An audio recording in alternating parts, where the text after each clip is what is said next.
ഹൻഹ എന്ന ഗ്രാമത്തെ കുടിലിന് മുന്നിൽ കട്ടിലിൽ ഒരാൾ കിടക്കുകയാണ്. സാമാന്യം നല്ലപോലെ മദ്യപിച്ചാണ് അയാൾ കിടന്നുറങ്ങിയിരുന്നത്. അതുകൊണ്ട് തന്നെ ആയിരിക്കാം അയാളുടെ കുടിലിനുള്ളിലേക്ക് പ്രവേശിക്കാഞ്ഞത്. അർദ്ധരാത്രി ആയപ്പോൾ കുടിലിന് മുന്നിൽ നിന്നും വലിയ അലർച്ചയും കടുവകളുടെ ഗർജനവും കേട്ടു. ഗ്രാമമാകെ ഞെട്ടി ഉണർന്നു. എന്താണ് സംഭവിക്കുന്നതെന്ന് ആർക്കും മനസ്സിലാകുന്നുണ്ടായിരുന്നില്ല. അടുത്തുള്ള കുടിലിൽ കിടന്നിരുന്ന ഒരു ഗ്രാമീണൻ തൻ്റെ ജനാലയിൽ നിന്നും പുറത്തേക്ക് നോക്കിയപ്പോൾ കണ്ട കാഴ്ച രക്തം മരവിക്കുന്ന കാഴ്ചയായിരുന്നു. 2 കടുവകൾ ചേർന്ന് ഒരുവനെ കടിച്ചു കുടയുന്ന കാഴ്ച. അദ്ദേഹത്തിൻ്റെ വീടിന് മുന്നിലിട്ട് തന്നെ 2 കടുവകൾ ചേർന്ന് അദ്ദേഹത്തിൻ്റെ ശരീരം കടിച്ചു പറിച്ചു. അതിനുശേഷം ജീവൻ പോയ ശരീരം വലിച്ചിഴച്ചുകൊണ്ട് കടുവകൾ ആ വനത്തിനുള്ളിലേക്ക് പോകുന്നു. അതിക്രൂരമായ കാഴ്ചയായിരുന്നു. പിറ്റേന്ന് തന്നെ ഗ്രാമത്തിലെ ഒരു സംഘം ആളുകൾ ആ കാൽപ്പാടുകളും രക്തപ്പാടുകളും പിന്തുടർന്ന് വനത്തിലേക്ക് പോയി. അവർ അവിടെ കണ്ട കാഴ്ച പറഞ്ഞറിയിക്കുവാൻ പറ്റുന്നതിലും അത്രയും വേദന നൽകുന്ന ഒന്നായിരുന്നു. ശരീരം പിച്ചിക്കീറിയിരിക്കുന്നു. മാംസമെന്ന് പറയുന്നത് ആ ശരീരത്തിൽ ഉണ്ടായിരുന്നില്ല. തല ഇറുന്ന് നിലത്ത് വീണ അവസ്ഥയിലായിരുന്നു. നമ്മളിന്ന് പറയുവാൻ പോകുന്നത് ഹൻസയിലെ നരഭൂജിയായ കടുവയുടെ കഥയാണ്. അതിനെ കൊന്നത് മിസ്റ്റർ ഹെൻറിയാണ്. അദ്ദേഹം ആരായിരുന്നു എന്ന് കേൾക്കുമ്പോഴാണ് ഈ കഥയിൽ കൗതുകമുണരുന്നത്. കാരണം സർവേ ഓഫ് ഇന്ത്യയിലെ ഒരു ഉദ്യോഗസ്ഥനായിരുന്നു. റെയിൽ പാതകൾക്ക് വേണ്ടിയുള്ള സർവേ എടുക്കുവാൻ പോകുമ്പോഴാണ് ഈ സംഭവം നടന്നത്. അങ്ങനെയുള്ള ഈ കഥയാണ് നമ്മൾ ഇന്ന് പറയുവാൻ പോകുന്നത്. അദ്ദേഹത്തിൻ്റെ അതിസാഹസികമായ ഒരു വേട്ടക്കഥ. അദ്ദേഹം എങ്ങനെയാണ് ഒരു വേട്ടക്കാരനായതെന്നും അദ്ദേഹം എങ്ങനെയാണ് ഈ കടുവകളെ കൊന്നതെന്നും ഈ കഥയിൽ വിശദമായി തന്നെ പറയുന്നുണ്ട്. ഇനി കൂടുതൽ കാര്യങ്ങൾ പറഞ്ഞ് നിങ്ങളെ മുഷിപ്പിക്കുന്നില്ല. നമുക്കിനിയും നേരെ കഥയിലേക്ക് പോകാം. അതിനു മുന്നേ നിങ്ങൾ ആദ്യമായിട്ടാണ് ഈ ചാനൽ കാണുന്നതെങ്കിൽ നമ്മൾ ഇങ്ങനെയുള്ള കഥകളാണ് നമ്മുടെ ചാനലിൽ അപ്ലോഡ് ചെയ്യുന്നത്. നിങ്ങൾക്ക് കഥകൾ ഇഷ്ടമാണെങ്കിൽ ചാനലൊന്ന് സബ്സ്ക്രൈബ് ചെയ്ത് വെക്കുക. അതുപോലെ തന്നെ വീഡിയോ ഒന്ന് ലൈക്ക് ചെയ്യുവാനും ഹൈപ്പ് ചെയ്യുവാനും മറക്കല്ലേ. അപ്പോൾ നമുക്കിനിയും നേരെ വീഡിയോയിലേക്ക് പോകാം. Welcome back to sniper school കഥകളിലൂടെ.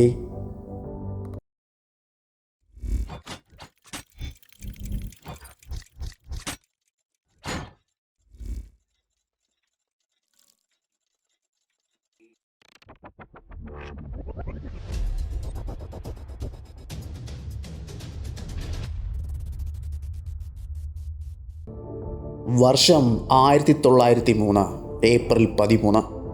മധ്യ ഇന്ത്യയിലെ കാടുകളിലൂടെ നാരോഗേജ് റെയിൽ പാത യാഥാർത്ഥ്യമാക്കുവാൻ ബ്രിട്ടീഷ് സർക്കാർ കിണഞ്ഞ് പരിശ്രമിക്കുന്ന കാലം. ഗോണ്ടിയയ്ക്കും നെയ്പൂർ ജംഗ്ഷനും ഇടയിലൂടെയുള്ള പാത നിർമ്മിക്കുക എന്നത് അവർക്കത്രയും എളുപ്പമൊന്നുമായിരുന്നില്ല.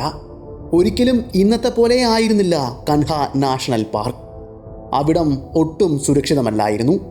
നിബിഡമായ വനമായിരുന്നു അത്. എത്രമാത്രം നിബിഡമായ വനമെന്ന് ചോദിച്ചു കഴിഞ്ഞാൽ സൂര്യപ്രകാശം പോലും മണ്ണിൽ തൊടുവാൻ ഭയക്കുന്ന അത്രയും നിബിഡമായ വനം. അതിലെല്ലാം വള്ളിപ്പടർപ്പുകളും വള്ളിച്ചെടികളും പടർന്നു നിൽക്കുന്നു.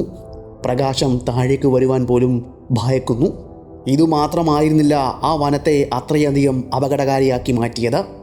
ഏതു നിമിഷവും നമുക്ക് നേരെ ചാടി വീഴാൻ കാത്തു നിൽക്കുന്ന വന്യമൃഗങ്ങളാൽ നിറഞ്ഞ വനം കൂടിയായിരുന്നു അത്. ഒറ്റവാക്കിൽ പറഞ്ഞാൽ ആ പ്രദേശം ഒരു അപകട മേഖലയായിരുന്നു. അങ്ങനെയുള്ള ഈ ദുർഘടകരമായ വനത്തിലൂടെയുള്ള ആ പാത സർവേ ചെയ്യുവാൻ ബംഗാൾ നാഗ്പൂർ റെയിൽവേ ചുമതലപ്പെടുത്തിയത് സർവേ ഓഫ് ഇന്ത്യയിലെ ദീർഘകാല പരിചയമുള്ള മിസ്റ്റർ ഹെൻറിയെ ആയിരുന്നു. അന്ന് അദ്ദേഹത്തിനോടൊപ്പം സഹായിയായി ഉണ്ടായിരുന്നത് യുവ ഉദ്യോഗസ്ഥനായ മിസ്റ്റർ ഹോവാർഡ് എഡ്വേർഡ് ആയിരുന്നു. അവരെ ഏൽപ്പിച്ചിരുന്ന ഉത്തരവാദിത്തം അത്രയും ഭാരിച്ചതായിരുന്നു. കാരണം അവരുടെ കയ്യിൽ നിന്നും സർവേ റിപ്പോർട്ട് കിട്ടിയതിന് ശേഷം മാത്രമേ റെയിൽവേക്ക് അതുവഴി പാത പണിയുവാൻ കഴിയുമായിരുന്നുള്ളൂ. അങ്ങനെ അവർ ഇരുവരും അവിടേക്ക് പുറപ്പെടുവാൻ തയ്യാറായി. അവരുടെ സംഘത്തിൽ 9 പേരെ കൂടി, അതായത് 9 തൊഴിലാളികളെ കൂട്ടിച്ചേർത്തിരുന്നു. അത് ആ ഭാഗത്തെ വനത്തെപ്പറ്റി ഏറെ അറിവുള്ളവരായിരുന്നു തൊഴിലാളികളായി അവർക്കൊപ്പം ചേർന്നത്. അങ്ങനെ 1900 തുടക്കത്തിൽ അവർ ബാലക്കോട്ടിൽ നിന്നും യാത്ര തുടങ്ങി. അവരുടെ ആ യാത്ര അവസാനിച്ചത് ചരേ ഗ്രാമത്തിലായിരുന്നു. അന്നത്തെ ദിവസം അവർ തങ്ങിയതും ആ ഗ്രാമത്തിലായിരുന്നു. പിറ്റേ ദിവസം തന്നെ അവർ അതിനരികിലുള്ള വനത്തിലേക്ക് യാത്ര ചെയ്തു. ആ വനത്തിലൂടെയാണ് നമ്മൾ മുന്നേ പറഞ്ഞ ആ റെയിൽ പാത വരാൻ പോകുന്നത്. അവരുടെ പക്കൽ വെറുതെ കളയുവാൻ അധികം സമയമൊന്നും ഉണ്ടായിരുന്നില്ല. ഗ്രാമത്തിലെ ആളുകൾ അവർക്കൊരുക്കി വെച്ച പ്രാതൽ കഴിച്ചുകൊണ്ട് അവർ വനത്തിനുള്ളിലേക്ക് യാത്ര ചെയ്തു. അവരുടെ സംഘത്തിൽ ഇപ്പോൾ ഉള്ളത് 11 പേരാണ്. ആ 11 പേരും വനത്തിലൂടെ യാത്ര ചെയ്തു. ആദ്യഘട്ടത്തിൽ വേണ്ട പരിശോധനകളും മറ്റും അവർ നടത്തി. വീണ്ടും വനത്തിലൂടെ മുന്നിലേക്ക് നടന്നു നീങ്ങുവാൻ തുടങ്ങി. അതൊരു തണുപ്പ് കാലമായിരുന്നു. തണുപ്പ് കാലമായതുകൊണ്ട് തന്നെ സൂര്യൻ വളരെ വേഗം അസ്തമിക്കുമെന്ന് ഹെൻറിക്ക് അറിയാമായിരുന്നു. അതുകൊണ്ട് തന്നെ മുന്നോട്ടുള്ള സർവേ അവസാനിപ്പിക്കുവാനും തൊഴിലാളികളോട് ഉടൻ തന്നെ ടെന്റ് സ്ഥാപിക്കുവാനും അദ്ദേഹം ഉത്തരവിട്ടു. അയാൾക്കൊപ്പം ഉണ്ടായിരുന്ന യുവ ഉദ്യോഗസ്ഥനായ എഡ്വേർഡ് വനത്തെപ്പറ്റി കൂടുതൽ പഠിക്കുവാൻ വേണ്ടി അവരുടെ തൊഴിലാളികളുടെ കൂട്ടത്തിലുണ്ടായിരുന്ന അനീഷ് ഖാൻ എന്ന ഒരു തൊഴിലാളിയെ വിളിച്ചു. അതിനുശേഷം അവരിപ്പോൾ സഞ്ചരിച്ചു കൊണ്ടിരിക്കുന്ന ആ വനത്തെപ്പറ്റി എന്തെങ്കിലും അറിയാമോ എന്ന് അദ്ദേഹത്തോട് ചോദിച്ചു. താൻ ജനിച്ചു വളർന്ന പ്രദേശമാണെന്നും ഈ വനവും ഈ പ്രദേശം മുഴുവൻ തൻ്റെ കൈവെള്ള പോലെ അറിയാമെന്നും അദ്ദേഹം മറുപടി നൽകി. അങ്ങനെ ആ പ്രദേശത്തെപ്പറ്റിയുള്ള കൂടുതൽ കാര്യങ്ങൾ അദ്ദേഹത്തോട് ചോദിച്ചു മനസ്സിലാക്കി. പ്രത്യേകിച്ച് ലാംതയ്ക്കും ചേരയ്ക്കും ഇടയിലുള്ള ഗ്രാമങ്ങളെക്കുറിച്ചായിരുന്നു കൂടുതൽ അന്വേഷണം. അവിടെ സുരക്ഷിതമാണോ എന്നും വന്യമൃഗങ്ങളുടെ ശല്യമുണ്ടോ എന്നുമെല്ലാം അദ്ദേഹം ചോദിക്കുവാൻ തുടങ്ങി. ഖാൻ അദ്ദേഹത്തോട് സംസാരിച്ചു. സാഹിബ്, അടുത്ത് തന്നെ കിസ്ഡിയ എന്നൊരു ചെറിയ ഗ്രാമമുണ്ട്. പക്ഷേ രാത്രിയിൽ അവിടെ താമസിക്കുവാൻ സൗകര്യമൊന്നും ഉണ്ടാകില്ല. എന്നാൽ അദ്ദേഹം വനത്തിലെ വന്യമൃഗങ്ങളെക്കുറിച്ച് പറയുവാൻ വിസമ്മതിച്ചു. ഇവരെ ഭയപ്പെടുത്തണ്ട എന്നതുകൊണ്ടായിരിക്കാം പറയാഞ്ഞത്. ശരിക്കും കാടിൻ്റെ നിബിഡത കണ്ട് എഡ്വേർഡ് ഭയപ്പെട്ടിരുന്നു. വന്യമൃഗങ്ങൾ ഉറപ്പായും ഈ വനത്തിലുണ്ടെന്ന് അദ്ദേഹം ഉറച്ചു വിശ്വസിച്ചു. അതുകൊണ്ട് തന്നെയാണ് സർവേയും മറ്റും വളരെ വേഗം അവസാനിപ്പിച്ച് ടെൻ്റ് അടിക്കുവാൻ വേണ്ടി അവരോട് ആവശ്യപ്പെട്ടത്. രാത്രി ഭക്ഷണമെല്ലാം കഴിച്ചതിന് ശേഷം എല്ലാവരും ടെൻറ്റിന് മുന്നിൽ തീ കാഞ്ഞുകൊണ്ടിരിക്കുമ്പോൾ എഡ്വേർഡ് അവരോട് ചോദിച്ചു, നിങ്ങൾക്ക് ഈ പ്രദേശമെല്ലാം നല്ലപോലെ അറിയാമെന്ന് എനിക്കറിയാം. അതുകൊണ്ട് തന്നെ എനിക്കിനിയും അറിയേണ്ടത് ഇവിടുത്തെ വന്യമൃഗങ്ങളെക്കുറിച്ചാണ്. ഇത് കേട്ടതും അവിടെ ഉണ്ടായിരുന്ന തൊഴിലാളികളെല്ലാം പെട്ടെന്ന് നിശബ്ദരായി. ആർക്കും മിണ്ടാനോ സംസാരിക്കാനോ താല്പര്യമില്ലാത്തതുപോലെ. അപ്പോഴാണ് അവരുടെ കൂട്ടത്തിൽ നിന്നും ദേവിപ്രസാദ് എന്ന തൊഴിലാളി തൻ്റെ കൈ ഉയർത്തി പറഞ്ഞത്. അദ്ദേഹം പറഞ്ഞത് മറ്റാരെയും കുറിച്ചായിരുന്നില്ല, ആ വനത്തിലെ രാജാവിനെ പറ്റിയായിരുന്നു. എഡ്വേർഡ് ചോദിച്ചു, രാജാവോ? എന്ന് വെച്ചാൽ ഞങ്ങൾക്ക് മനസ്സിലാകുന്നില്ല, നിങ്ങളൊന്ന് തെളിച്ച് പറയാമോ? ദേവിപ്രസാദ് പറയുവാൻ തുടങ്ങിയത് തൻ്റെ ഗ്രാമത്തിന് സമീപത്ത് ഇടയ്ക്കിടെ പ്രത്യക്ഷപ്പെടുന്ന ഒരു വലിയ കടുവയുടെ കാര്യമായിരുന്നു. ഇത്രയും കേട്ടപ്പോൾ തന്നെ എഡ്വേർഡ് ആകെ പരിഭ്രാന്തനായി. വീണ്ടും വീണ്ടും കൂടുതൽ കാര്യങ്ങൾ ചോദിച്ചുകൊണ്ടേയിരുന്നു. ആ കടുവ പ്രശ്നക്കാരനാണോ? ആ കടുവ ഇപ്പോഴുമുണ്ടോ? ഈ വനത്തിൽ അലഞ്ഞു നടക്കുന്നുണ്ടോ? അതൊരു നരഭോജിയാണോ? എന്നൊക്കെ വീണ്ടും വീണ്ടും വീണ്ടും ചോദിക്കുവാൻ തുടങ്ങി. അത് കേട്ടതും ദേവിപ്രസാദിൻ്റെ മുഖം വിടറി. അത് കണ്ടതും എഡ്വേർഡിന് കാര്യം മനസ്സിലായി. ഇവരെന്തൊക്കെയോ ഒളിപ്പിക്കുന്നു. എഡ്വേർഡ് വീണ്ടും ദേവിപ്രസാദിനോട് ചോദിച്ചു, ഇവിടെ എന്തെങ്കിലും അനിഷ്ട സംഭവങ്ങൾ നടന്നിട്ടുണ്ടോ എന്ന്. അപ്പോൾ ദേവിപ്രസാദിൻ്റെ മുഖം വിളറി. അദ്ദേഹം ആ കഥ പറയുവാൻ തുടങ്ങി, ആ ദുരന്തത്തിൻ്റെ കഥ. വളരെ കാലമൊന്നും ആയിട്ടില്ല സാഹിബ്. കഴിഞ്ഞ ആഴ്ചയാണ് ഈ സംഭവം നടന്നത്. ഇവിടെ നിന്ന് കുറച്ചു ദൂരം സഞ്ചരിച്ചു കഴിഞ്ഞാൽ തയാ പാനി എന്ന ഒരു ചെറിയ ഗ്രാമമുണ്ട്. അവിടുത്തെ ഒരു യുവതി വിറക് ശേഖരിക്കുവാൻ വേണ്ടി കാട്ടിലേക്ക് പോയതായിരുന്നു. സമയം ഉച്ച കഴിഞ്ഞ് കാണും. അവൾ സാധാരണയായി വൈകുന്നതിന് മുന്നേ തന്നെ ഗ്രാമത്തിലേക്ക് മടങ്ങിയെത്തേണ്ടതാണ്. എന്നാൽ സമയമേറെ വൈകിയിട്ടും അവളെ കാണാത്തതിനെ തുടർന്ന് അവരുടെ ബന്ധുക്കളും സുഹൃത്തുക്കളും ആകെ പരിഭ്രാന്തരായി. സമയമേറെ വൈകിയത് കൊണ്ട് തന്നെ, അതായത് സൂര്യപ്രകാശം നഷ്ടമായതുകൊണ്ട് തന്നെ അവളെ തിരക്കി പോകുവാൻ അവർക്കെല്ലാം ഭയമായിരുന്നു.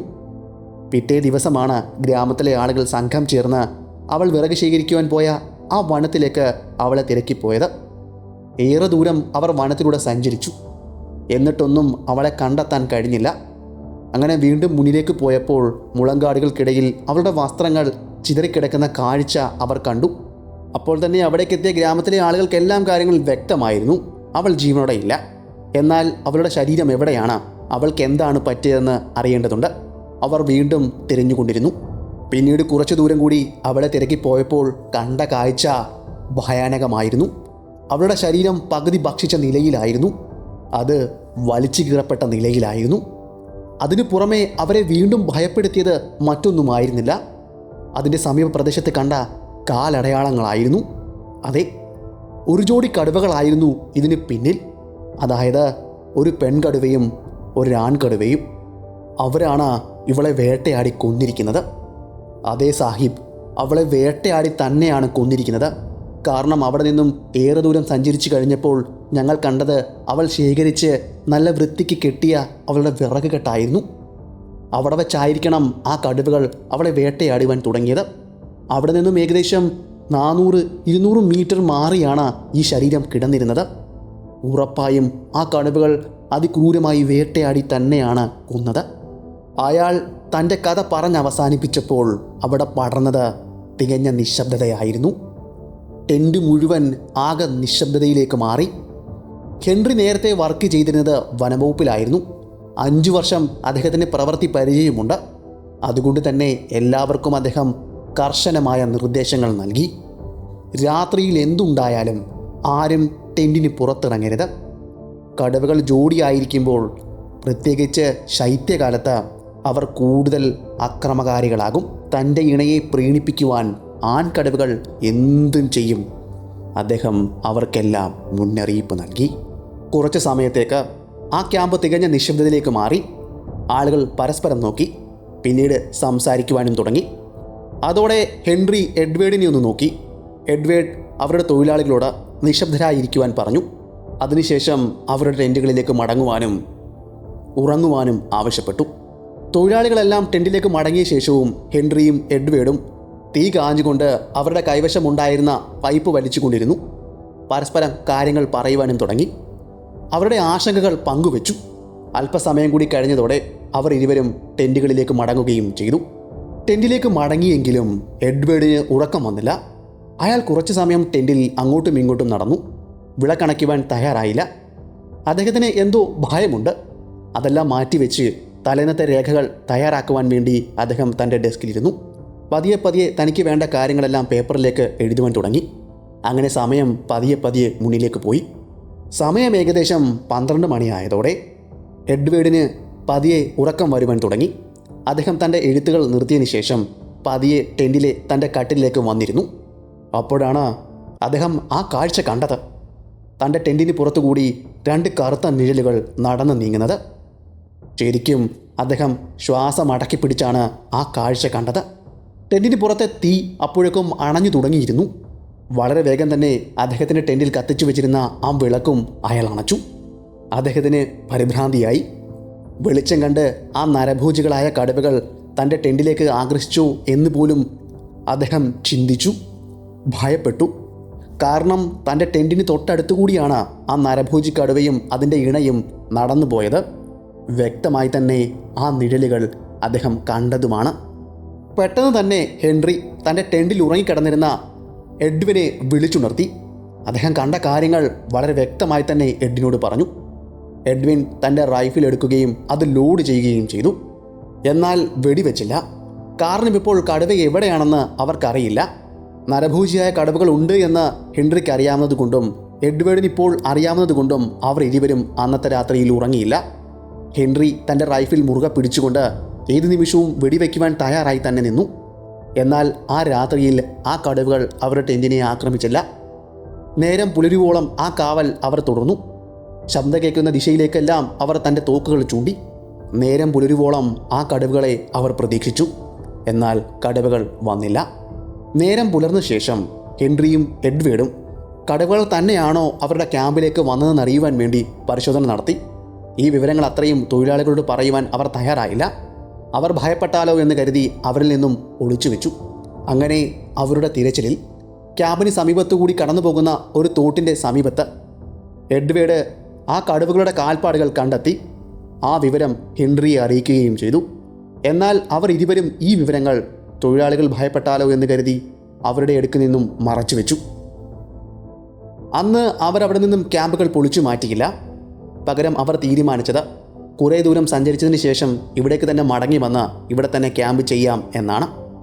വനത്തിലൂടെ അങ്ങനെ അവർ സർവേക്ക് വേണ്ടി നടന്നു നീങ്ങി. ഇപ്പോൾ അവർ നടന്നുകൊണ്ടിരിക്കുന്നത് വലിയ ഉയരമുള്ള പുല്ലുകൾക്കിടയിലൂടെയാണ്.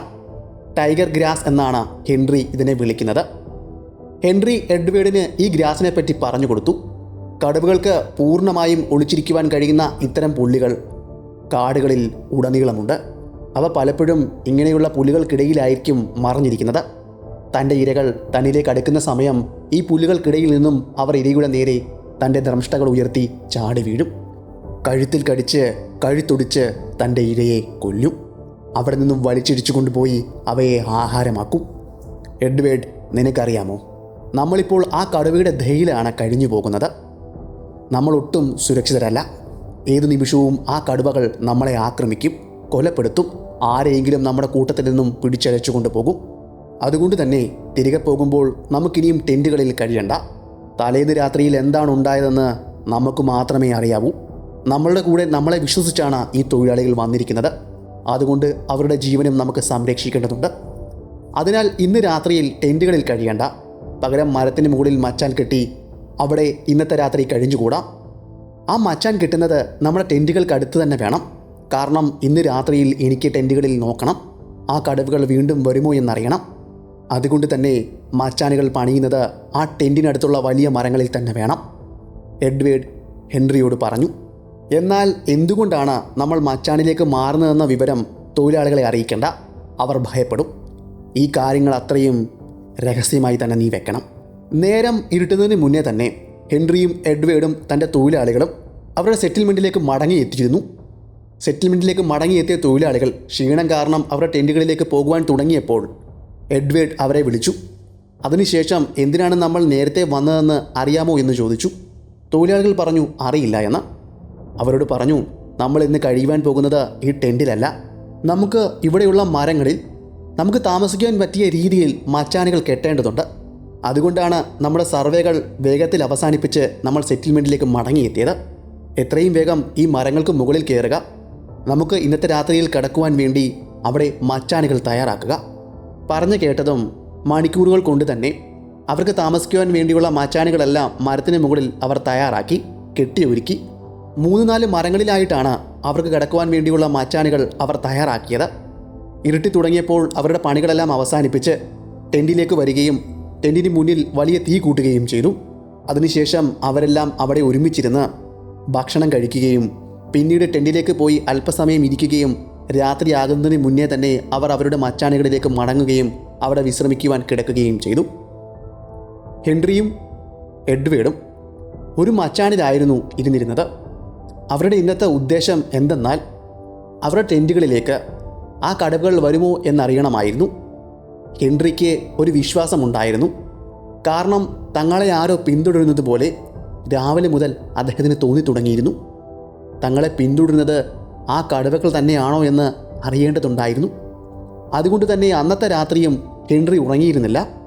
മച്ചാനിലിരുന്നു കൊണ്ട് അവരുടെ ക്യാമ്പിനെ നിരീക്ഷിച്ചുകൊണ്ട് തന്നെയിരുന്നു. സമയം അർദ്ധരാത്രി കഴിഞ്ഞപ്പോൾ തന്നെ ഹെൻറിയുടെ വിശ്വാസങ്ങളെല്ലാം ശരിവെച്ചുകൊണ്ട് തന്നെ ആ 2 കടവുകളും അവരുടെ ടെൻറ്റുകളിലേക്ക് എത്തിയിരുന്നു. ഒരു ടെൻറ്റ് പോലും ഒഴിയാതെ അവിടെ കെട്ടിയിരുന്ന ടെൻറ്റുകളിലെല്ലാം ആ കടവുകൾ മാറിയും തിരിഞ്ഞും കയറുന്നുണ്ടായിരുന്നു. കടവുകൾ അവിടെ അത്രയും പരിശോധന നടത്തിയെങ്കിലും ആരെയും ആ ടെൻറ്റിൽ നിന്നും അവർക്ക് കണ്ടെത്താനായില്ല. അതോടെ കടവുകൾ അവിടെ നിന്നും മടങ്ങുകയും ചെയ്തു. ഈ കാഴ്ചകളെല്ലാം ഹെൻറിയും എഡ്വേർഡും ആ മച്ചാനിലിരുന്ന് കാണുന്നുണ്ടായിരുന്നു, സൂക്ഷ്മമായി നിരീക്ഷിക്കുന്നുണ്ടായിരുന്നു. ഇപ്പോൾ നിങ്ങളുടെ മനസ്സിൽ വന്ന ചോദ്യം ഇതല്ലേ? എഡ്വേർഡിൻ്റെ കയ്യിൽ റൈഫിൾ ഉണ്ടായിരുന്നല്ലോ, അതും ലോഡ് ചെയ്തത്. എന്നിട്ടെന്തേ ആ ടെൻറ്റിലേക്ക് വന്ന കടവുകളെ വെടിവെക്കാഞ്ഞതെന്നല്ലേ? ടെൻറ്റും മച്ചാനും തമ്മിൽ നല്ല ദൂരമുണ്ടായിരുന്നു. എഡ്വേർഡിന് ആ മച്ചാനിലിരുന്നു കൊണ്ട് കൃത്യമായി ആ കടവുകളെ വെടിവെച്ച് കൊല്ലുവാൻ സാധിക്കുകയില്ല. അദ്ദേഹം മച്ചാനിൽ നിന്നും തുരിഞ്ഞ സമയത്ത് ഹെൻറി അദ്ദേഹത്തെ തടഞ്ഞിരുന്നു. ഇത്രയും കാര്യങ്ങൾ അവിടെ ഉണ്ടായതുകൊണ്ടാണ് എഡ്വേർഡിന് ആ കടവുകളെ വെടിവെച്ച് കൊല്ലുവാൻ കഴിയാതെ പോയത്. അങ്ങനെ സംഭവിക്കുവാണെങ്കിൽ ഒരു പ്രശ്നമുണ്ട്. ശബ്ദം കേട്ടുകൊണ്ട് ബാക്കി തൊഴിലാളികൾ എണ്ണീക്കും. അതുമാത്രമല്ല, അങ്ങനെ സംഭവിക്കുകയാണെങ്കിൽ പോലും ഒരു കടുവയെ മാത്രമേ അവർക്ക് വെടിവെച്ച് കൊല്ലുവാൻ സാധിക്കുകയുള്ളൂ. ഇണ മരിച്ചു കഴിഞ്ഞാൽ മറ്റേ കടുവ എങ്ങനെ പ്രതികരിക്കുമെന്ന് പറയുവാൻ കഴിയില്ല. വേറൊരു കാര്യം കൂടിയുണ്ട്. അവൻ്റെ വെടിയേറ്റ് ആ കടുവ മരിച്ചില്ലെങ്കിൽ അത് വരുത്തി വയ്ക്കുവാൻ പോകുന്ന വിനാശം എത്രമാത്രം വലുതാണെന്ന് ചിന്തിക്കുവാൻ പോലും കഴിയില്ല. ഇത്രയും കാര്യങ്ങൾ ഉള്ളതുകൊണ്ടാണ് അദ്ദേഹം വെടിവെക്കാഞ്ഞത്. ഹെൻറിയുടെ തീരുമാനം ശരിയായിരുന്നുവെന്ന് എഡ്വേർഡിന് അന്ന് മനസ്സിലായി. കാരണം അന്നത്തെ രാത്രിയിൽ ടെൻറ്റിൽ കഴിയുകയായിരുന്നുവെങ്കിൽ ഇന്ന് ആരുടെയെങ്കിലും ജീവൻ ആ കടുവ കൊണ്ടുപോയേനെ. അങ്ങനെ സമാധാനത്തോടെ അവർ ഇരുവരും മച്ചാനിൽ ഉറങ്ങുവാൻ കിടന്നു. സമയം പുലർച്ചെ 5 മണിയായി കാണും. തൻ്റെ തൊഴിലാളികളിൽ ഒരാളായ ദേവിറാം പ്രാഥമിക കർമ്മങ്ങൾ ചെയ്യുവാൻ വേണ്ടി മച്ചാനിൽ നിന്നും താഴേക്കിറങ്ങി. അയാൾ ഇറങ്ങുവാൻ പോകുന്ന സമയത്ത് തൻ്റെ കൂടെ ഉണ്ടായിരുന്ന ഒരു തൊഴിലാളിയെ വിളിച്ചുവെങ്കിലും അയാൾക്കൊപ്പം മച്ചാനിൽ നിന്നും താഴേക്കിറങ്ങുവാൻ വിസമ്മതിച്ചു. ഒട്ടും പറ്റാത്തതുകൊണ്ടായിരിക്കാം ദേവിറാം ഭയപ്പെട്ടെങ്കിലും മച്ചാനിൽ നിന്നും താഴേക്കിറങ്ങിയത്. സൂര്യൻ ഉദിച്ചു തുടങ്ങിയിരുന്നില്ല, വെള്ള കീറിയിരുന്നില്ല, എങ്ങും ഇരുട്ട് മാത്രമായിരുന്നു. ദേവിറാം പതിയെ മച്ചാനിൽ നിന്നും താഴെ ഇറങ്ങുകയും തൻ്റെ പ്രാഥമിക കർമ്മങ്ങൾ ചെയ്യുവാൻ വേണ്ടി പറ്റിയൊരു സ്ഥലം നോക്കുകയും അവിടേക്ക് പോകുകയും ചെയ്തു. എന്നാൽ അയാൾ അറിയാതെ പോയ ഒരു കാര്യമുണ്ടായിരുന്നു. തങ്ങളെ കാത്ത് അല്ലെങ്കിൽ തന്നെ കാത്ത് മരണം പതിയിരിക്കുകയായിരുന്നുവെന്ന്. ഇവിടെ ഇങ്ങനൊരു സംഭവം ഉണ്ടായതറിയാതെ മച്ചാനിൽ കിടന്നുകൊണ്ട് ഹെൻറിയും എഡ്വേർഡും ഉറങ്ങുകയാണ്. നല്ല ഉറക്കത്തിലാണ് ഇരുവരും. അപ്പോഴാണ് ദേവിറാം പുറത്തിറങ്ങിയത്. അവരോട് അറിയിക്കാതെയാണ് മച്ചാനിൽ നിന്നും താഴേക്കിറങ്ങിയത്. മച്ചാനിൽ കയറുന്നതിന് മുന്നേ തന്നെ തൻ്റെ തൊഴിലാളികൾക്കെല്ലാം ഒരു മുന്നറിയിപ്പ് നൽകിയിരുന്നു. നിങ്ങൾ മച്ചാനിൽ നിന്നും താഴെ ഇറങ്ങുകയാണെങ്കിൽ ഒറ്റയ്ക്കിറങ്ങരുതെന്നും ആരെങ്കിലും കൂട്ടിന് വിളിക്കണമെന്നും അങ്ങനെ ഇറങ്ങുവാൻ പോകുമ്പോൾ എന്നെ വിവരം അറിയിക്കണമെന്നും അയാൾ പറഞ്ഞിരുന്നു. കർശനമായി പറഞ്ഞിരുന്നു. ഇതൊന്നും വകവയ്ക്കാതെയാണ് ദേവിറാം താഴേക്കിറങ്ങിയത്. അങ്ങനെ പ്രഭാതകൃത്യങ്ങൾ ചെയ്യുവാൻ വേണ്ടി അയാൾ നടന്നു നീങ്ങിയപ്പോൾ പുല്ലുകൾക്കിടയിൽ മറഞ്ഞിരുന്ന ആ കടുവ അയാൾക്ക് നേരെ ചാടുകയും അയാളെ കടിച്ചു കുടഞ്ഞുകൊണ്ട് കാടുകൾക്കുള്ളിലേക്ക് മറയുകയും ചെയ്തു. എല്ലാം നിമിഷ നേരം കൊണ്ടായിരുന്നു. എന്നാൽ ദേവിറാമിൻ്റെ അലർച്ചയിൽ ആ ക്യാമ്പ് മുഴുവൻ ഉണർന്നു കഴിഞ്ഞിരുന്നു. വലിയ ഞെട്ടലോടെ തന്നെയാണ് ഹെൻറിയും എഡ്വേർഡും മച്ചാനിൽ നിന്നും ഉണർന്നത്. അപ്പോഴേക്കും എല്ലാം കഴിഞ്ഞിരുന്നു. എന്താണ് സംഭവിച്ചതെന്ന് മനസ്സിലായില്ല. ആരെയാണ് പിടിച്ചുകൊണ്ടുപോയതെന്നും മനസ്സിലായില്ല. പിന്നെ തൊഴിലാളികൾ വിളിച്ചു പറഞ്ഞാണ് ദേവിറാമിനെയാണ് ആ കടുവ പിടിച്ചുകൊണ്ടുപോയതെന്ന് അവർക്ക് മനസ്സിലായത്. ഹെൻറിക്കും എഡ്വേർഡിനും ഒന്നും ചെയ്യുവാനുണ്ടായിരുന്നില്ല. നേരം പുലർന്നതിന് ശേഷമാണ് ഹെൻറിയും സംഘവും മച്ചാനിൽ നിന്നും താഴേക്കിറങ്ങിയത്. താഴേക്കിറങ്ങി അവർ നേരെ പോയത് അവരുടെ ക്യാമ്പിലേക്കായിരുന്നു. എന്തു വേണമെന്ന് അവർ അവിടെ നിന്ന് ആലോചിച്ചു. സംഭവം നടന്ന സ്ഥലത്തേക്ക് ചെന്നപ്പോൾ അവർ കണ്ടത് രക്തത്തുള്ളികളും വലിച്ചിഴച്ച പാടും ഒപ്പം ഒരു കടുവയുടെ കാൽപ്പാടുമായിരുന്നു. എന്നാൽ ഇപ്പോൾ അതിന് പിന്നാലെ പോകുവാൻ അവർക്ക് ധൈര്യമുണ്ടായിരുന്നില്ല. അതുകൊണ്ട് തന്നെ എന്തു വേണമെന്ന് ചിന്തിക്കുവാൻ വേണ്ടി അവർ അവരുടെ ക്യാമ്പിലേക്ക് പോയി. അവിടെ ഇരുന്നു കൊണ്ട് തൊഴിലാളികളോടും മറ്റ് സംഘങ്ങളോടും അവർ സംസാരിക്കുകയും ദേവിറാമിൻ്റെ ശരീരം വീണ്ടെടുക്കുവാൻ തീരുമാനിക്കുകയും ചെയ്തു. അതിൻ്റെ ഫലപ്രദമായി ദേവിറാമിനെ അന്വേഷിച്ചുകൊണ്ട് ആ വനത്തിലേക്ക് പോകുവാൻ അവർ തീരുമാനിച്ചു. ഹെൻറിയുടെ ധൈര്യത്തിന്മേൽ തൊഴിലാളികളും എഡ്വേർഡും അയാളെ പിന്തുടർന്നുകൊണ്ട് കടുവ വലിച്ചിഴിച്ച പാതയെയും അതിൻ്റെ കാൽപ്പാടുകളെയും ആസ്പദമാക്കി അവർ മുന്നിലേക്ക് നടന്നു നീങ്ങി. കുറേ ദൂരം കൂടി മുന്നിലേക്ക് നടന്നു നീങ്ങിയപ്പോൾ അവർ പോയ ട്രാക്കുകൾ അപ്രത്യക്ഷമായി. പിന്നീട് എങ്ങോട്ടാണ് കടുവ പോയതെന്ന് അവർക്ക് മനസ്സിലാക്കുവാൻ സാധിച്ചിരുന്നില്ല. രക്തത്തുള്ളികൾ അവസാനിച്ചു, വലിച്ചിഴിച്ച പാതകൾ അവസാനിച്ചു, കാൽപ്പാടുകൾ കാണുവാനില്ല. പിന്നെ ആ വനമെല്ലാം അവർ ആ കടുവയെ തിരഞ്ഞു നടന്നു. അവർക്ക് നിരാശ മാത്രമായിരുന്നു കിട്ടിയത്. ഏത് ദിശയിലേക്കാണ് പോയതെന്ന് പോലും അറിയുവാൻ സാധിക്കുന്നുണ്ടായിരുന്നില്ല. അങ്ങനെ തികഞ്ഞ വിഷമത്തോടെ ആ സംഘം അവിടെ ഉണ്ടായിരുന്ന ഒരു വലിയ മരത്തിൻ്റെ താഴെ അങ്ങനെ ഇരുന്നു. ഇനിയും എന്തു വേണമെന്ന് ചിന്തിച്ചു. അയാളുടെ ശരീരം കണ്ടെത്തുക തന്നെ വേണമെന്ന് എഡ്വേർഡ് അവരോട് പറഞ്ഞു. എത്ര വൈകിയാലും അവൻ്റെ ശരീരം കൊണ്ടല്ലാതെ മടങ്ങുകയില്ലെന്ന് അയാൾ ശപഥം ചെയ്തു. അങ്ങനെ ചിന്തിച്ചുകൊണ്ടിരിക്കുന്ന സമയത്താണ് എഡ്വേർഡിന് ഒരാശയം തോന്നിയത്. എന്തായാലും ആ കടുവകൾ വെള്ളം കുടിക്കുവാൻ വേണ്ടി പോകും. അങ്ങനെയാണെങ്കിൽ നമ്മൾ ഇരിക്കുന്നതിന് സമീപത്ത് എവിടെയെങ്കിലും തോടോ അരുവിയോ ഉണ്ടോ എന്ന് അദ്ദേഹം അവരോട് ചോദിച്ചു. ഇവിടെ നിന്ന് കുറച്ചു ദൂരം പോയി കഴിഞ്ഞാൽ ഒരു തോടുണ്ടെന്ന് അതിലൊരാൾ പറഞ്ഞു. അപ്പോൾ സമയം 2 മണിയായിരുന്നു. സംഘവും എഡ്വേർഡും അവിടേക്ക് നടന്നു, ആ തോടിൻ്റെ അരികിലേക്ക്. അവിടെ എത്തിയതും അവർ കണ്ടത് 2 കടുവകളുടെ പുതിയ കാലടയാളങ്ങളായിരുന്നു. ആ തിരച്ചിൽ സംഘങ്ങളുടെ ഉള്ളിൽ വീണ്ടും ഒരു പുതിയ പ്രകാശം വരികയായിരുന്നു. അങ്ങനെ അവർ അവിടെ കണ്ട കാൽപ്പാടുകളെ പിന്തുടർന്നുകൊണ്ട് വീണ്ടും കുറേ ദൂരം കൂടി മുന്നിലേക്ക് നടന്നു. അങ്ങനെ അവസാനം അവർ എത്തിച്ചേർന്നത് ഒരു മുളങ്കാടുകൾക്ക് സമീപമായിരുന്നു. അവിടെ എത്തിയപ്പോൾ മുളങ്കാടിൻ്റെ ഉള്ളിൽ നിന്നും ഒരു വലിയ കടുവയുടെ ഉഗ്രമായ ഗർജനമാണ് അവരെ വരവേറ്റത്. അക്ഷരാർത്ഥത്തിൽ രക്തം മരവിച്ചു പോകുന്ന ആ അലർച്ചയിൽ എഡ്വേർഡിൻ്റെയും ഹെൻറിയുടെയും ഒപ്പമുണ്ടായിരുന്ന തൊഴിലാളികളെല്ലാം ഭയന്നു വിറച്ചു. എങ്കിലും ഹെൻറിയുടെ ധൈര്യത്താൽ അവർ മുന്നിലേക്ക് നടന്നു. ആ വലിയ സംഘം ആ മുളങ്കാടിൻ്റെ അരികിലേക്ക് വരുന്നത് കണ്ടുകൊണ്ടായിരിക്കണം ആ മുളങ്കാടിൽ നിന്നും ആ കടുവകൾ പെട്ടെന്ന് അപ്രത്യക്ഷമായത്. പിന്നീട് കടുവയുടെ ഗർജനങ്ങളോ മുരൾച്ചയോ ഒന്നും അവിടെ നിന്നും കേൾക്കുവാൻ കഴിഞ്ഞില്ല. ആ മുളങ്കാടിൽ പരിധി അവർക്ക് അവസാനം ദേവിറാമിൻ്റെ ശരീരം കണ്ടെത്താൻ കഴിഞ്ഞു. തങ്ങളുടെ കൂടെ ഇതുവരെയും ചിരിച്ചും കളിച്ചും നടന്നിരുന്ന അവരുടെ കൂട്ടത്തിലെ പലരുടെയും സുഹൃത്തായിരുന്ന ദേവിറാം എന്ന തൊഴിലാളി തങ്ങൾക്ക് മുന്നിൽ മരിച്ചു കിടക്കുന്നു. അതിക്രൂരമായ മരണമായിരുന്നു ദേവിറാമിന് സംഭവിച്ചിരുന്നത്. അദ്ദേഹത്തിൻ്റെ ശരീരത്തിൻ്റെ പകുതിയിൽ കൂടുതലും ആ കടുവകൾ ഭക്ഷിച്ചിരുന്നു. അതിലും ഭയാനകം എന്തെന്നാൽ അദ്ദേഹത്തിൻ്റെ മുഖം പോലും തിരിച്ചറിയുവാൻ കഴിയുന്ന രീതിയിലായിരുന്നില്ല. മുഖം മുഴുവൻ ആ കടുവകൾ മാന്തി പൊളിച്ചിരുന്നു. കണ്ണുകൾ പുറത്തേക്ക് ചാടി വീണിരുന്നു. പറയുവാനും വിവരിക്കുവാനും കഴിയുന്നതിനും അപ്പുറമായിരുന്നു ആ ശരീരം. കൂടെ ഉണ്ടായിരുന്നവരെല്ലാം ഭയന്നു. എന്തു ചെയ്യണമെന്നറിയാതെ അവർ ആ കാഴ്ച കണ്ടുകൊണ്ട് നിന്നു. എന്നാൽ ഹെൻറിയും എഡ്വേർഡും പിന്തിരിഞ്ഞില്ല. അവർ അവരുടെ കൈവശം കൊണ്ടുവന്ന ആ ചാക്കിലേക്ക് ആ ശരീരം പൊതിഞ്ഞെടുത്തു. അത് കഴിഞ്ഞ് അവർ വിഷമത്തോടെ തന്നെ അവരുടെ ക്യാമ്പിലേക്ക് മടങ്ങി. ക്യാമ്പിലേക്ക് മടങ്ങുമ്പോഴും ആ കടുവകൾ തങ്ങളെ പിന്തുടരുന്നതുപോലെ ഹെൻറിക്കും എഡ്വേർഡിനും തോന്നിയിരുന്നു. ഹെൻറിക്കും എഡ്വേർഡിനും മാത്രമല്ല, അവർക്കൊപ്പമുണ്ടായിരുന്ന ബാക്കി അവശേഷിക്കുന്ന 8 തൊഴിലാളികൾക്കും അത് തന്നെയാണ് തോന്നിയത്. അവരുടെ സെറ്റിൽമെൻറ്റിലേക്ക് നടക്കുമ്പോഴും ഹെൻറിയും എഡ്വേർഡും കുറ്റബോധത്താൽ നീറുകയായിരുന്നു. കാര്യം എന്താണെന്ന് നിങ്ങൾക്ക് മനസ്സിലായി കാണുമല്ലോ. 2 ദിവസം മുന്നേ തങ്ങളുടെ ക്യാമ്പിലേക്ക് ആ നരഭൂജി രാത്രിയിൽ വന്നുവെന്ന വിവരം ഇവരിൽ നിന്നും മറച്ചു വെച്ചിരുന്നുവല്ലോ. ഒരു പക്ഷേ ആ വിവരം ഇവരുമായി പങ്കുവെക്കുകയായിരുന്നുവെങ്കിൽ കുറച്ചുകൂടി മുൻകരുതുകൾ ദേവിറാമും എടുത്തേനെ. അവൻ ഒറ്റയ്ക്ക് മച്ചാനിൽ നിന്നും താഴേക്കിറങ്ങുകയുമില്ലായിരുന്നു. അവനെ കടവയിട്ട് ആക്രമിക്കുകയുമില്ലായിരുന്നു. ഈ ചിന്തകൾ അവരെ വല്ലാതെ അലച്ചിരുന്നു. അങ്ങനെ അവർ പതിയെ സെറ്റിൽമെൻറ്റിലേക്ക് എത്തുകയും അവിടെ നിന്നും ശരീരം അവൻ്റെ ഗ്രാമത്തിലേക്ക് കൊണ്ടുപോകുകയും ചെയ്തു. മോരായി എന്ന ഗ്രാമത്തിലെ ഗ്രാമീണനായിരുന്നു അദ്ദേഹം. വളരെ പ്രയാസപ്പെട്ടുകൊണ്ടാണ് ആ ഗ്രാമത്തിലേക്ക് അവർ ചെന്നത്. ഇത്രയും വിഷമിപ്പിക്കുന്ന വിവരം അവരെ എങ്ങനെ അറിയിക്കുമെന്ന് അവർക്കൊരു ധാരണയും ഉണ്ടായിരുന്നില്ല. എങ്കിലും അവർ അവരുടെ ഗ്രാമത്തിലേക്ക് പോകുകയും അവിടുത്തെ ഗ്രാമത്തലവനെ കാണുകയും നടന്ന സംഭവങ്ങൾ അയാളോട് പറയുകയും ചെയ്തു. ഗ്രാമത്തലവൻ മുഖേനയാണ് മറ്റ് ഗ്രാമീണരെയും മറ്റുള്ളവരെയും ഈ വിവരം അറിയിച്ചത്. അപ്പോൾ മാത്രമാണ് ദേവിറാമിനെ ഒരു നരഭൂജിയായ കടുവ പിടിച്ചുവെന്ന വിവരം ഗ്രാമത്തിലെ ആളുകൾ പോലും അറിയുന്നത്. തികച്ചും നിരാശയിൽ ആഴ്ത്തിയ ഒരു സംഭവമായിരുന്നു അത്. അന്നത്തെ രാത്രിയിൽ വീണ്ടും മടങ്ങി സെറ്റിൽമെൻറ്റിലേക്ക് പോകുവാൻ ഹെൻറിക്കൊപ്പം ഉണ്ടായിരുന്ന തൊഴിലാളികൾക്ക് കഴിയുമായിരുന്നില്ല. കാരണം അവർ തികഞ്ഞ ഭയത്തിലായിരുന്നു.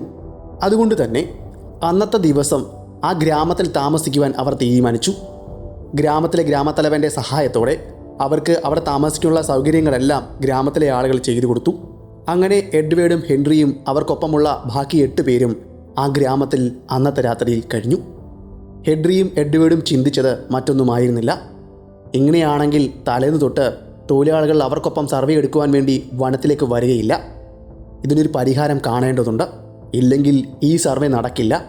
അങ്ങനെയാണെങ്കിൽ ഇവിടെ റെയിൽപാത വരുവാനും പോകുന്നില്ല. നമ്മളിതിൽ നിന്നും പിന്മാറിക്കഴിഞ്ഞാൽ ഇവിടേക്ക് എത്തുന്നവർക്കും ഇത് തന്നെയായിരിക്കും സംഭവിക്കുവാൻ പോകുന്നത്. എഡ്വേർഡ് ഹെൻറിയോട് പറഞ്ഞു. ഇതിനെന്താണ് ഒരു പരിഹാരം? എഡ്വേർഡ് ഹെൻറിയോട് ചോദിച്ചു. ഹെൻറി പറഞ്ഞു, ഇതിന് ഒരു പരിഹാരം മാത്രമേ ഉള്ളൂ. എലിമിനേറ്റ് ചെയ്യണം. ആ നരഭോജികളായ കടുവകളെ ഇവിടെ നിന്നും കൊന്നു തള്ളണം. ഇത് മാത്രമാണ് ഇതിനുള്ള പരിഹാരം. മറ്റൊരു വഴിയുമില്ല. ഇപ്പോൾ ഇത് നമ്മൾ ചെയ്തില്ല എങ്കിൽ ഈ കടുവകൾ മറ്റുള്ള ആളുകളെയും കൊല്ലും. ഗ്രാമങ്ങളായ ഗ്രാമങ്ങളിലും ആളുകളുണ്ട്, കുട്ടികളുണ്ട്, സ്ത്രീകളുണ്ട്. അവർക്കെല്ലാം ഇവർ വിനാശം തീർക്കുകയും ചെയ്യും. ഇവരുടെ നരവേട്ട നമ്മൾ ഉറപ്പായും തടയണം. ഇത് നമ്മളുടെ കർത്തവ്യമല്ല, നമ്മളിലേക്ക് എത്തിപ്പെട്ട ദൗത്യമാണ്.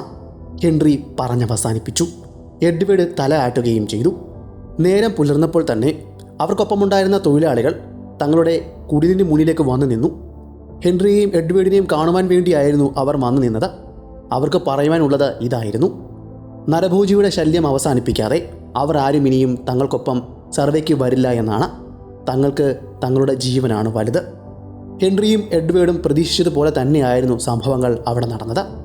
അതുകൊണ്ട് തന്നെ അവർ പറഞ്ഞപ്പോൾ തന്നെ ഹെൻറി പറഞ്ഞു, ഇത് എനിക്ക് നല്ല പോലെ തന്നെ അറിയാമായിരുന്നു. അതുകൊണ്ട് തന്നെ ഞങ്ങൾ ഇരുവരും ഒരു തീരുമാനമെടുത്തിട്ടുണ്ട്. ഇനിയും ആ കടുവയെ കൊന്നതിന് ശേഷം മാത്രമേ നമ്മൾ സർവേക്ക് ഇവിടെ നിന്നും പോകുകയുള്ളൂ. നമ്മൾക്കൊപ്പമുണ്ടായിരുന്ന ആ തൊഴിലാളിയുടെ ജീവന് നമുക്ക് പകരം ചോദിക്കേണ്ടതുണ്ട്. രക്തത്തിന് രക്തം, ജീവന് ജീവൻ എന്ന നിലയിൽ ഹെൻറി തൻ്റെ വാക്കുകൾ പറഞ്ഞവസാനിപ്പിക്കുകയും അവിടെ നിന്ന് ആളുകൾക്കുള്ളിലേക്ക് ധൈര്യം പകർന്നു നൽകുകയും ചെയ്തു. ഗ്രാമത്തലവൻ്റെയും അവിടുത്തെ ആളുകളുടെയും സഹായത്തോടെ ഗ്രാമത്തിൻ്റെ അരികിലുള്ള ആ വലിയ വനത്തിലേക്ക് അവർ പോയി. ഹെൻറിക്കും എഡ്വേർഡിനും ഒരു കാര്യം നല്ല പോലെ തന്നെ അറിയാമായിരുന്നു. അവരെ പിന്തുടർന്നുകൊണ്ട് അവർക്കൊപ്പം ആ നരഭോജിയായ കടുവകളും വരുന്നുണ്ട് എന്ന്. അതിൻ്റെ തെളിവുകളും അടയാളങ്ങളും അവർക്ക് അവിടെ നിന്ന് കിട്ടുകയും ചെയ്തു. ഗ്രാമത്തിൻ്റെ സമീപത്തു നിന്നും കുറച്ചു മാറിയുള്ള തോടിൻ്റെ കരയിൽ നിന്നും ആ കടുവകളുടെ കാൽപ്പാടുകൾ കൃത്യമായി തന്നെ കണ്ടെത്തുവാൻ അവർക്ക് സാധിച്ചു. അതുകൊണ്ട് തന്നെ അവിടെ ഉണ്ടായിരുന്ന ഒരു വലിയ മരത്തിൽ അവർ മച്ചാൽ കെട്ടി അന്നത്തെ രാത്രിയിൽ അവിടെ കാത്തിരിക്കുവാൻ തീരുമാനിച്ചു. ഹെൻറിയുടെ നിർദ്ദേശപ്രകാരം ഗ്രാമത്തിലെ ആളുകളും അവരുടെ തൊഴിലാളികളും ചേർന്ന് അവിടെ ഉണ്ടായിരുന്ന വലിയൊരു മരത്തിൽ പറഞ്ഞ സമയം കൊണ്ട് തന്നെ ആ മച്ചാൻ കെട്ടിയൊരുക്കി. ഉച്ചയായപ്പോഴത്തേക്ക് മച്ചാൻ്റെ പണിയെല്ലാം കഴിഞ്ഞ് അവർ ഗ്രാമത്തിലേക്ക് പോയി.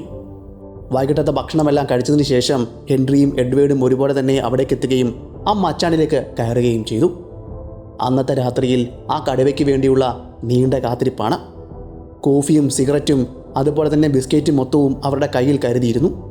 അന്നത്തെ രാത്രിയിൽ ആ മച്ചാൻ മുഴുവൻ കഴിച്ചു കൂട്ടാനുള്ളതാണ്. തണുപ്പിനെ പ്രതിരോധിക്കുവാൻ വേണ്ടി അവരുടെ കൈവശമുണ്ടായിരുന്ന കമ്പിളി പുതപ്പുകളും അവരെടുത്തിരുന്നു. കാരണം ഞാൻ തുടക്കത്തിലെ പറഞ്ഞു കഴിഞ്ഞിരുന്നല്ലോ, ഇത് തണുപ്പുള്ള മാസമാണ് എന്ന്. അങ്ങനെ തികഞ്ഞ നിശബ്ദതയോടെ ഹെൻറിയും എഡ്വേർഡും ആ മരത്തിലെ മച്ചാനിൽ അങ്ങനെയിരുന്നു. നല്ല നിലാവുള്ള രാത്രിയായിരുന്നു. ആകാശത്ത് ചന്ദ്രൻ പൂർണ്ണ രൂപത്തിൽ തന്നെ കാണുവാൻ കഴിഞ്ഞു. അതുകൊണ്ട് തന്നെ അവരിയ്ക്കുന്ന പ്രദേശവും ചുറ്റുമുള്ള വനവും വ്യക്തമായി തന്നെ അവർക്ക് ഇരുവർക്കും അറിയാമായിരുന്നു. കഥയുടെ ഇടയിൽ നമ്മളൊരു കാര്യം പറഞ്ഞിരുന്നു. എഡ്വേർഡിൻ്റെ കയ്യിലായിരുന്നു റൈഫിലെന്നും അദ്ദേഹം അത് ലോഡ് ചെയ്ത് വെച്ചിരിക്കുകയായിരുന്നുവെന്നും മച്ചാനിൽ വെച്ച് ആ കടുവയെ വെടിവെച്ചില്ല എന്നും. ഹെൻറിക്ക് നല്ലപോലെ അറിയാമായിരുന്നു എഡ്വേർഡിന് നല്ല രീതിയിൽ റൈഫിൽ ഉപയോഗിക്കുവാൻ അറിയില്ല എന്നും. അതുകൊണ്ട് തന്നെ മച്ചാനിൽ നിന്നപ്പോൾ ഹെൻറി എഡ്വേർഡിൻ്റെ കയ്യിൽ നിന്നും ആ റൈഫിലെടുത്തു. കഥയുടെ തുടക്കത്തിൽ തന്നെ നമ്മൾ പറഞ്ഞിരുന്നു 5 വർഷം ഹെൻറി ആരായിരുന്നുവെന്ന്. അദ്ദേഹം നിരവധി വേട്ടകൾ നടത്തിയിരുന്നു, നിരവധി മൃഗങ്ങളെ കൊന്നു തള്ളിയിട്ടുണ്ട്. അതുകൊണ്ട് തന്നെ എക്സ്പീരിയൻസ് ഉള്ള ഒരു വേട്ടക്കാരൻ കൂടിയായിരുന്നു ഹെൻറി. അദ്ദേഹം ചോദിച്ചപ്പോൾ തന്നെ എഡ്വേർഡ് തൻ്റെ കയ്യിൽ നിന്ന് റൈഫിൾ എടുത്തു കൊടുത്തു. ഒരക്ഷരം പോലും ചോദിക്കുകയോ പറയുകയോ ചെയ്തിരുന്നില്ല. കാരണം എഡ്വേർഡിന് അറിയാമായിരുന്നു ഹെൻറി ആരാണെന്ന്. വർഷങ്ങൾക്ക് മുന്നേ അവസാനിപ്പിച്ചതായിരുന്നു ആ വേട്ട.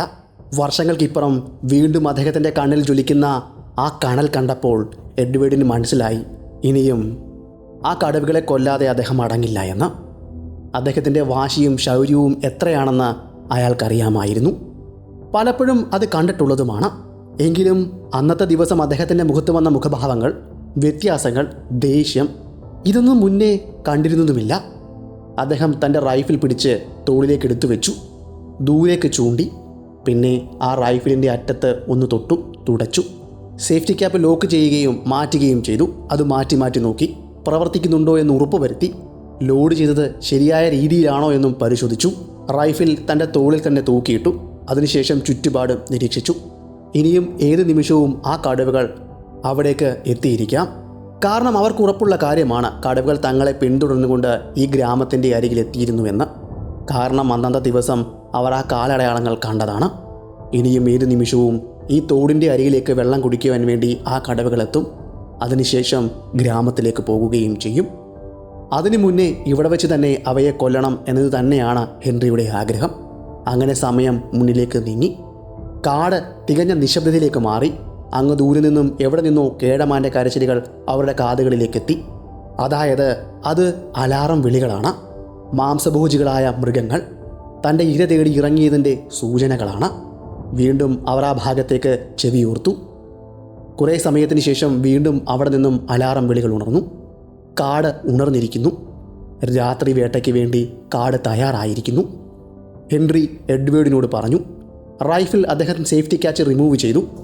ആ തോടിൻ്റെ കരയിലേക്ക് റൈഫിൾ ചൂണ്ടി അങ്ങനെ നിന്നു. ഇനിയും ഏത് നിമിഷം വേണമെങ്കിലും ആ വനം മുറിച്ച് കടന്ന് ആ കടുവകൾ തോടിൻ്റെ പരിസരത്തേക്കെത്തും. ആ നിമിഷത്തിനു വേണ്ടി അവർ കാത്തിരുന്നു. സമയം ഏകദേശം 10 മണി കഴിഞ്ഞതോടെ ഒരു നിഴൽ ഹെൻറി കണ്ടു. അതും ആ തോടിൻ്റെ സമീപത്ത് തന്നെയായിരുന്നു. നിഴൽ കണ്ട ഭാഗത്തേക്ക് ഹെൻറി തൻ്റെ റൈഫിൾ ചൂണ്ടി. കൃത്യമായി ലക്ഷ്യം വെച്ച് തോടിൽ ഉറപ്പിച്ചു വെച്ച് നിന്നു. ഏത് നിമിഷവും കാഞ്ചി വലിക്കുന്ന രീതിയിലായിരുന്നു നിന്നിരുന്നത്. അത് കടുവയുടെ രൂപം തന്നെയാണെന്ന് ഉറപ്പ് വരുത്തിയ ശേഷം ഹെൻറി കാഞ്ചി വലിച്ചു. ഇടിമുഴക്കത്തോടെ തീതുപ്പിക്കൊണ്ട് ആ തിര. ഹെൻറി ലക്ഷ്യം വെച്ച ലക്ഷ്യം ഭേദിച്ചു. അതെ, ആ കടുവയുടെ തല തുളച്ചുകൊണ്ട് വെടിയുണ്ട കടന്നുപോയി. ആ കടുവയ്ക്ക് ഉച്ചത്തിലൊന്ന് ഗർജിക്കുവാൻ പോലും കഴിയാതെ ആ കടുവ തോട്ടിലേക്ക് നിലം പതിച്ചു. തൻ്റെ റൈഫിലിൻ്റെ ഉഗ്രമായ ഗർജനം മാത്രമായിരുന്നു അവിടെയെങ്ങും മുഴങ്ങിയിരുന്നത്. എന്താണ് സംഭവിച്ചിരിക്കുക എന്ന് ഹെൻറിക്കും എഡ്വേർഡിനും മാത്രമേ അറിയുകയുള്ളൂ. ഗ്രാമത്തിൽ ഉറങ്ങിക്കിടന്നവർ ഞെട്ടി ഉണർന്നു. എന്താണ് സംഭവിച്ചതെന്ന് അവർക്കാർക്കുമിട്ട് മനസ്സിലായതുമില്ല. കാരണം കടുവയുടെ ഉഗ്രമായ ഗർജനങ്ങൾ മുഴങ്ങിയിരുന്നില്ലല്ലോ. അങ്ങനെ അധികം വൈകാതെ തന്നെ തോട്ടിലേക്ക് വീണ് കിടക്കുന്ന കടുവയുടെ അരികിലേക്ക് അതിൻ്റെ ഇണയും വന്നു. വീണ്ടും ആ റൈഫിൽ ഒന്നുകൂടി ഗർജിച്ചു. കൃത്യമായി വീണ്ടും ലക്ഷ്യം ഭേദിച്ചുകൊണ്ട് ആ വെടിയുണ്ട കടന്നുപോയി. ഇപ്രാവശ്യവും ആ തിര കടന്നുപോയത് ആ കടുവയുടെ തലയോട്ടിയിലൂടെയായിരുന്നു. തോട്ടിൽ ചത്തുകിടന്ന ആ കടുവയുടെ അരികിലേക്ക് തന്നെ അതിൻ്റെ ഇണയെയും പറഞ്ഞു വിട്ടു. ഒരുപോലെ തന്നെ മനുഷ്യൻ്റെ മാംസം ഭക്ഷിച്ച, മനുഷ്യനെ ഇരയാക്കിക്കൊണ്ടിരുന്ന ആ വനത്തെയും അരികിലുള്ള ഗ്രാമങ്ങളെയും ഭയപ്പെടുത്തിയിരുന്ന മരഭോജിയായ കടുവകളെ അങ്ങനെ അവർ കൊന്നിരിക്കുന്നു. ദേവിറാം എന്ന തങ്ങളുടെ തൊഴിലാളികളുടെ ജീവനെടുത്ത ആ കടുവയുടെ ജീവനും അവർ എടുത്തിരിക്കുന്നു. നേരം പുലർന്ന സമയത്താണ് ഗ്രാമത്തിലെ ആളുകൾ അവിടേക്ക് എത്തിയത്. ഹെൻറിയും എഡ്വേർഡും പറഞ്ഞത് പ്രകാരം അവർ ആ തോട്ടിലേക്ക് പോയി നോക്കുകയും അവർ ഞെട്ടുകയും ചെയ്തു. കാരണം ഒരു തോട്ടിൽ 2 കടുവകൾ ചത്തുകിടക്കുന്നു. ഹെൻറിയുടെയും എഡ്വേർഡിൻ്റെയും തൊഴിലാളികൾക്കായിരുന്നു അത്യധികം സന്തോഷമായത്. കാരണം അവരുടെ സുഹൃത്തിനെ കൊന്ന കടുവകളാണ് ഈ ചത്ത് കിടക്കുന്നത്. ഗ്രാമത്തിലെ ആളുകളും തൊഴിലാളികളും ചേർന്ന് ആ കടുവകളുടെ ശരീരം എടുത്തുകൊണ്ട് ഗ്രാമത്തിലേക്ക് വരികയും അവർ ഉല്ലാസത്തിൽ ആറാടുകയും ചെയ്തു. ആ വിവരം പറഞ്ഞ് ഫോറസ്റ്റ് ഉദ്യോഗസ്ഥരും മറ്റ് ഗവൺമെൻറ് ഉദ്യോഗസ്ഥരും അവിടെ എത്തുകയും ഇവരെ അഭിനന്ദിക്കുകയും ചെയ്തു. അതിനോടൊപ്പം തന്നെ ട്രോഫി എന്ന നിലയിൽ ആ കടുവയുടെ ശരീരത്തിലെ തോലുകൾ അദ്ദേഹം ഉരിഞ്ഞെടുത്തിരുന്നു. അൻഹയിലെ ആ കാടുകളിലേക്ക് റെയിൽവേ പാത പണിയുവാൻ വന്നവർ അനുഭവിച്ച ഈ കഥ ഇന്നും വന്യജീവി ചരിത്രത്തിലെ ഒരു പ്രധാന അധ്യായമാണ്. നമ്മുടെ ഇന്നത്തെ കഥ ഇവിടം കൊണ്ട് അവസാനിക്കുകയാണ്. ഞാൻ ഇന്ന് പറഞ്ഞ ഈ കഥ നിങ്ങൾക്ക് ഇഷ്ടമായെങ്കിൽ വീഡിയോ ഒന്ന് ലൈക്ക് ചെയ്യുവാനും ചാനൽ ഒന്ന് സബ്സ്ക്രൈബ് ചെയ്യുവാനും മറക്കല്ലേ. അതുപോലെ നിങ്ങളുടെ വിലപ്പെട്ട അഭിപ്രായങ്ങൾ കമൻറ്റായി താഴെ രേഖപ്പെടുത്തുക. പുതിയൊരു വീഡിയോ അടുത്ത ദിവസം വരുന്നതായിരിക്കും. അതുവരെ ഗുഡ് ബൈ.